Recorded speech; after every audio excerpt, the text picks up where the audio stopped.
একটু কেমন আছো? আলহামদুলিল্লাহ ভালো আছি। আপনি কেমন আছেন? ভালো আছি। আজকে তো বার্ষিক পরীক্ষার রেজাল্ট দিল, তাহলে এই বিষয়ে একজন শিক্ষক হিসেবে আপনার মূল্যায়ন কি? ছাত্ররা কেমন করলো? আপনাকে ধন্যবাদ।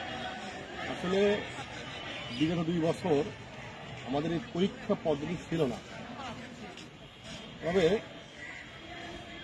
আমার ভিতরে একটা বিশ্বাস হয়েছে যে আমাদের বাচ্চারা এই বিগত 2 মাস যা করেছে, বিগত 2 বছর তা করেনি, মানে বইমুখী ছিল না, বইমুখী ছিল না। তবে এই যে সরকারের একটা সিদ্ধান্ত যে পরীক্ষা পদ্ধতি ফিরে আসলো, আল্লাহর রহমতে আমার বাচ্চারা মোটামুটি ভালোই করেছে, যেহেতু কম প্রিপারেশন ছিল তারপর খুব ভালো করেছে, এবং এই পদ্ধতি যদি অব্যাহত থাকে তাহলে এরা আরো ভালো করবে। এখানে এই পদ্ধতিতে যে প্রশ্নের ধরন ছিল কয়টা? 4টা ছিল। দেখা যাচ্ছে যে এখানে মুখস্থ ছিল, তার প্রয়োগও আপনার এখানে দৃশ্যপট নির্ভর ছিল, দৃশ্যপট নির্ভর বিহীন ছিল। তারপরে ছিল হলো আপনার সংক্ষিপ্ত প্রশ্ন নৈমিত্তিক আকারে, আবার সংক্ষিপ্ত ছিল আপনার অপশন দেওয়া ছিল না, আর 15টা প্রশ্ন ছিল অপশন দেওয়া ছিল। ওখান থেকে বাচ্চারা বেছে নিয়ে অপশন তৈরি করতে পারে। যারা খারাপ করছে মানে অধিকাংশ কোন সাবজেক্টে খারাপ? আসলে মূলত সব বিষয়ই খারাপ, ভালো সব বিষয় করছে, তবে ইংলিশ আর গণিতটা একটু বেশি খারাপ করেছে। আসলে আমরা বিগত আমরা যে সিলেবাসটা পড়াইছিলাম, ওই সিলেবাসটা আসলে সম্পূর্ণ বাইরের প্রশ্ন না আমরা করেছিলাম। ওই 2টা প্রশ্নের 2টা সাবজেক্ট কম ধরতে পারছে বাচ্চারা। তবে এটা আমার আশা এবং বিশ্বাস যে এটা আমাদের এই আধারটা কেটে যাবে, এই সমস্যাটা কেটে যাবে। শিক্ষকতার যাত্রা কত সাল থেকে? শিক্ষকতা 2011 সাল থেকে। তবে আমাদের মাধ্যমিক সেক্টরে আমরা বঞ্চিত, মানে বিভিন্ন বিষয়ে বঞ্চিত। যেমন আমরা একসাথে জয়েন করেছি অনেকে, তাদের বেতন আমার থেকে 3-4 হাজার বেশি। ওই যে একটা অ্যাডভান্স ইনক্রিমেন্ট, এই ব্যাপারটা ধোঁয়াশা আছে, এবং কিছু কিছু স্যার ম্যাডাম পেয়েছে, আমরা পাইনি, আমরা কিছু লোক পাইনি। আমাদের বেতন একসাথে জয়েন করছি, একদিনে জয়েন করছি, এবং আমাদের পরে অনেকে জয়েন করছে। এই বৈষম্যটা অনেক প্রকট আকার ধারণ করেছে, এবং আমাদের বেতন বৈষম্যটা প্রায় 3 থেকে 4 হাজার। অনেকের একটা ইনক্রিমেন্ট, অনেকের 2টা ইনক্রিমেন্ট মানে বেশি আছে আমাদের। এখানে থেকে কিছু খারাপ লাগে স্যার, যদিও আমাদের কিছু করার, কিন্তু সরকার কিছু করার আছে, তাদের দেখতে পারে, তাদের নজরদারি রাখা উচিত যে আসলে আমরা এই। তারপরে আমাদের স্যারের যে প্রমোশন নাই, আমাদের প্রমোশন আমরা বঞ্চিত, আমাদের প্রাইম স্কেল নাই, আমাদের সেশন গ্রেড নাই, আমরা সকল দিক থেকে বঞ্চিত। যদি এইভাবে আমরা বঞ্চিত হতে থাকি তাহলে মেধাবীরা এই পেশায় আসতে অনীহা প্রকাশ করবে, এবং অচিরে যেটা হচ্ছে। আর যেহেতু বর্তমানে বিসিএস যারা পাস করে আসে নন ক্যাডার থেকে এখানে দিচ্ছে, তাহলে কিন্তু এখানে যোগ্যতার ঘাটতি নেই, আমাদের এখানে যোগ্যতার ঘাটতি নেই, কিন্তু আমরা প্রাপ্যতার ঘাটতি রয়েছে আমাদের এখানে। আমি কর্তৃপক্ষকে বিশেষ নজর দেওয়ার জন্য অনুরোধ করছি। আপনার একজন কলিগ সামরিনা পাবাকসুম যে 21 গ্রেডের আমরা একটা চাকরিতে চলে যাচ্ছে, তাহলে এই যে একটা মেধাবী শিক্ষকরা চলে যাওয়া, এটাকে আপনার কাছে কি মনে হয়? এটা আমাদের আসলে মাধ্যমিক সেক্টরের জন্য একটা হতাশাজনক বিষয়, কারণ ওখানে কিন্তু উনি 10ম গ্রেডে জয়েন করছেন, কিন্তু ওখানে ওনাদের সুযোগ সুবিধাটা বেশি, এই জন্য এখান থেকে চলে ওখানে যাচ্ছেন উনি।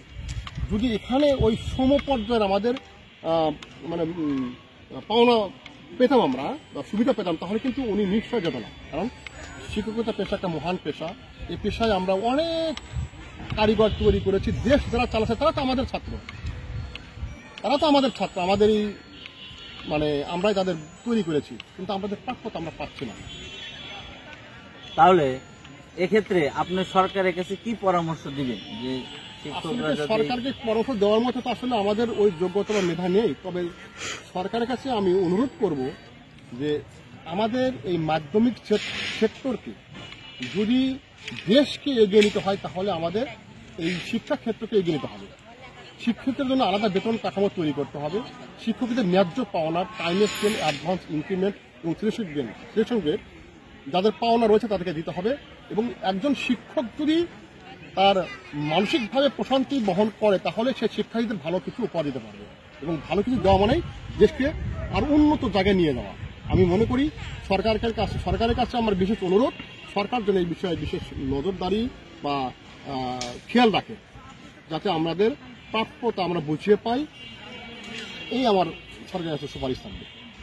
আপনি কোন বিষয়ে শিক্ষক? আমি সামাজিক বিজ্ঞান বিষয়ে শিক্ষক। সামাজিক বিজ্ঞানে আমাদের সমাজে একটা আমূল পরিবর্তন করে গেল এই বছরের মাঝামাঝি আগস্টে। একজন সমাজ বিজ্ঞানের শিক্ষক হিসেবে এই পরিবর্তনটাকে আপনি কেমন দেখতে পারেন? পরিবর্তনটা আমাদের প্রয়োজন ছিল বা দরকার ছিল, অপরিহার্য ছিল। কারণ আমাদের সামাজিক পরিবর্তন, রাজনৈতিক পরিবর্তন, অর্থনৈতিক পরিবর্তন, এই সব কিছুর পরিবর্তনের এক নম্বর ধারা হলো উন্নয়ন অব্যাহত রাখা। মানে পরিবর্তন মাধ্যমে উন্নয়ন সম্ভব। আমাদের সমাজ বিজ্ঞানের ভাষা আছে পরিবর্তন হবেই, এবং একটা মানুষের বা একটা সমাজের পরিবর্তন জন্ম থেকে মৃত্যুর আগ পর্যন্ত পরিবর্তন হবে। এটা হোক নিম্নগামী পরিবর্তন, হোক ঊর্ধ্বগামী পরিবর্তন। তবে আমরা আশা করি যে এই পরিবর্তনের মাঝে আমাদের ঊর্ধ্বগামী পরিবর্তনটা হবে, এই আমি আশাবাদ ব্যক্ত করছি। আপনি তো একজন মুক্তিযোদ্ধার সন্তান, এটাকে আপনি কিভাবে দেখেন? এটা তো আসলে আমি গর্ববোধ করি। 1971 সালে যখন এদেশ স্বাধীনতা অর্জনের জন্য ঝাঁপিয়ে পড়ে, আমার পিতা তখন কলেজের ছাত্র ছিলেন, আইজলা কলেজের ছাত্র ছিলেন। উনি ওনার পরিবার থেকে বিদায় নিয়ে উনি যুদ্ধে ঝাঁপিয়ে পড়েছেন, দেশকে শত্রুমুক্ত করেছেন। এবং উনি, আমার পিতা কিন্তু একজন সেনাবাহিনীর ওয়ারেন্ট অফিসার ছিলেন। উনি এখন অবসরে আছেন, এখনো আমার পিতা জীবিত আছেন। আমি আমার পিতাকে নিয়ে, আমি একজন মুক্তিযোদ্ধার সন্তান, এই নিয়ে আমি গর্ববোধ করি। এবং সকলের কাছে আমার পিতার জন্য বা সকল মুক্তিযোদ্ধার জন্য যারা যুদ্ধে শহীদ হয়েছেন, যারা এখন বেঁচে নেই, তাদের জন্য দোয়া কামনা করছি। এই যে 2025 সাল নতুন বর্ষ শুরু হচ্ছে, নতুন উদ্দীপনায় বাংলাদেশ যে উঠবে, এই প্রাককালে আপনি শিক্ষার্থীর উদ্দেশ্যে একটু কথা যে কথাটা বললেন যে 25 সালে তারা যদি এই কাজটা অবশ্যই করেন। অবশ্যই আমি শিক্ষার্থীদের উদ্দেশ্যে বলতে চাই যে তোমরা বিগত যে 2024-2023 সালে যা আমরা করেছি বা তোমরা যা করেছো, এটাকে ভুলে যেতে হবে। নতুন উদ্যমে এগিয়ে নিতে হবে, আমাদের সমাজকে বিনির্মাণ করতে হবে, সামাজিক কিছু দায়িত্ব আছে তোমাদের পালন করতে হবে। আর এই সব করতে গেলে তোমাদের শিক্ষার প্রয়োজন আছে, তোমাদের শিক্ষা অর্জন করতে হবে। এই জন্য পিতামাতা, শিক্ষক, বড়দের কথা শুনতে হবে, তাদেরকে যথাযথ সম্মান প্রদর্শন করতে হবে, তাহলে এই সমাজ এগিয়ে যাবে। আমি তাদের কাছে এই আশাবাদ ব্যক্ত করি। শুভ নববর্ষ, ভালো থাকবেন স্যার। আসসালাম।